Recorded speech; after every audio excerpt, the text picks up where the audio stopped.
তো আমি আপনাদেরকে যে পয়েন্টটা বলতে চাচ্ছিলাম যে কেন তারা ধর্মীয় কারণে গাজ্জার মুসলমানদের হত্যা করতেছে, রিলিজিয়াস কারণে, শুধু ধর্মীয় কারণে মুসলমানদের হত্যা করতেছে। কি সেই কারণ? তো ইব্রাহিমের ছেলে ইসহাক বা আইজাক, ইসহাকের ছেলে ইয়াকুব বা জ্যাকব, ইয়াকুবের ছেলে ইউসুফ বা জোসেফ আলাইহিমুস সালাতু ওয়াস সালাম, তারপরে একের পর এক ইউসুফ আলাইহিস সালাতু ওয়াস সালাম উনি মিশর, ফিলিস্তিন থেকে বিক্রি হয়ে চলে গেলেন মিশরে, মিশরে মন্ত্রী হলেন। তারপরে উনি দুনিয়া থেকে বিদায় নিলেন। ওনার বাপ, ওনার ভাইয়েরা সব মিশরে ওনার কাছে ছিল। তার 300 বছর পর বা 100-150 বছর পর ওনার বংশধরেরা ফেরাউনের কাছে গোলাম হয়ে গেল। তারপরে ওনার বংশী জন্ম নিল মুসা। মুসা আলাইহিস সালাম সবাইকে নিয়ে চলে আসলেন নদীর এপারে, পুনরায় ফিলিস্তিনে। ফেরাউন নদীতে ডুবে মারা গেল।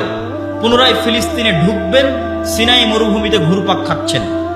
তারপরে আস্তে আস্তে আসলো সেই বংশে দাউদ, আস্তে আস্তে আসলো সেই বংশে সুলাইমান, তারপরে আস্তে আস্তে সেই বংশে আসলো ঈসা, তারপরে আস্তে আস্তে সেই বংশে আসলো ইয়াহইয়া, সেই বংশে আসলো জাকারিয়া। তাহলে ইব্রাহিম থেকে শুরু করে এই পর্যন্ত সব নবী আসলো ইসহাকের বংশে, ইয়াকুবের বংশে। আর ইব্রাহিম ওই যুগেই তার আরেক ছেলেকে ফিলিস্তিন থেকে 1500 কিলোমিটার দূরে পায়ে হেঁটে আরেক স্ত্রী, আরেক ছেলেকে রেখে আসলেন মক্কায়।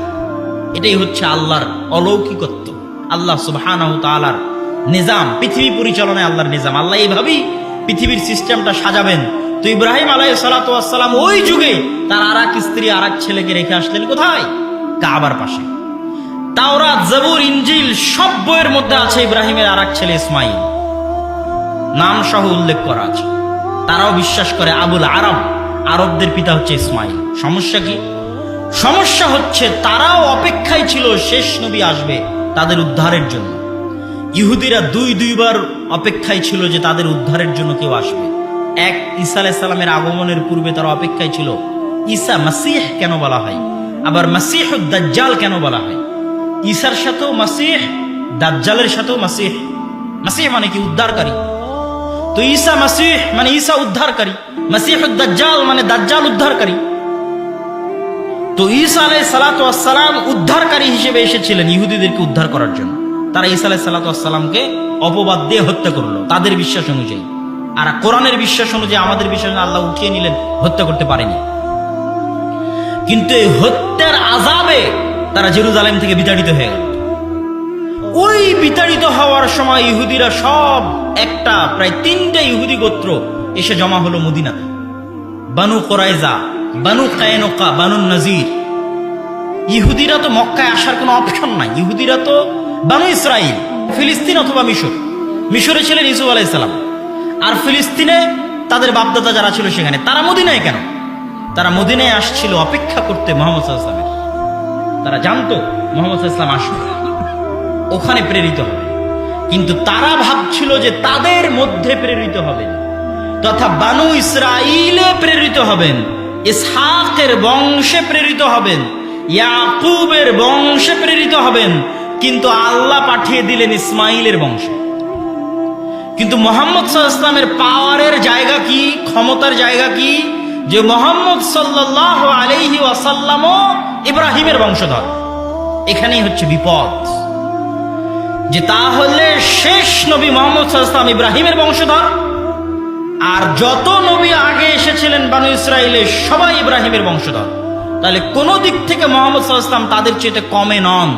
তাহলে এবার আল্লাহর যত ফজিলত, যত দয়া, যত রহমত তাদের তাওরাতে লেখা আছে, ইনজিলে লেখা আছে, সব পাবে মুহাম্মদ সাল্লাল্লাহু আলাইহি ওয়াসাল্লাম আর তার উম্মতেরা, যারা মুহাম্মদ সাল্লাল্লাহু আলাইহি ওয়াসাল্লাম অনুসরণ করবে। তারা এই জায়গায় তাদের সুপারিয়রিটি ধাক্কা খেল। সুপারিয়রিটি, হিন্দুদের মধ্যে যেমন 4টা ভাগ আছে, তার মধ্যে সবচেয়ে উপরে আছে ব্রাহ্মণ।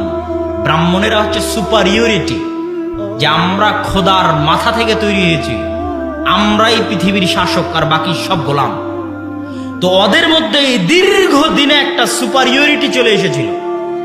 আমাদের জন্য জান্নাত থেকে মান্না সালওয়া এসেছে, আমাদের জন্য মরুভূমিতে আল্লাহ পাথর ফেটে ঝর্ণা তৈরি করেছে, আমাদের জন্য আল্লাহ ফেরাউনকে ডুবিয়ে হত্যা করেছে, আমরা দাউদ আর সুলাইমানকে সাথে করে নিয়ে পৃথিবীর সবচেয়ে শ্রেষ্ঠ রাজত্ব কায়েম করেছিলাম। সুপারিয়রিটি। সুতরাং শেষ নবী আসলে আমার মধ্যেই আসতে হবে, আমাদের বংশে আসতে হবে। যখনই শেষ নবী আসলেন ইসমাইল আলাইহিস সালামের বংশে, তখন বানু ইসরাইলের সুপারিয়রিটি ধাক্কা খেল, আঘাতপ্রাপ্ত হল। আর এই সুপারিয়রিটি থেকে তাদের হিংসা তৈরি হলো। সেই হিংসা থেকে তারা মুহাম্মদ সাল্লাল্লাহু আলাইহি ওয়াসাল্লামকে হত্যা করতে চাইল। আর মুহাম্মদ সাল্লাল্লাহু আলাইহি ওয়াসাল্লামের সাথে বেঈমানি করতে থাকলো মদিনায়, মদিনা সনদের চুক্তিতে স্বাক্ষর করার পরে।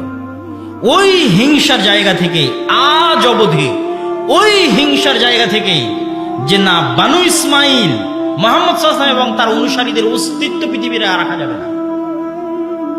আর ইহুদিদের সুপারিয়রিটি এমন ভাবে কাজ করে যে আপনি জন্মগত ইহুদি ছাড়া ইহুদি ধর্মই গ্রহণ করতে পারবেন না। আপনি যদি জন্মগত ইহুদি হন তাহলে ইহুদি, আর যদি জন্মগত ইহুদি না হন, ইহুদি ধর্ম গ্রহণ করার কোনো কায়দা নাই। এটা হচ্ছে তাদের সুপারিয়রিটি।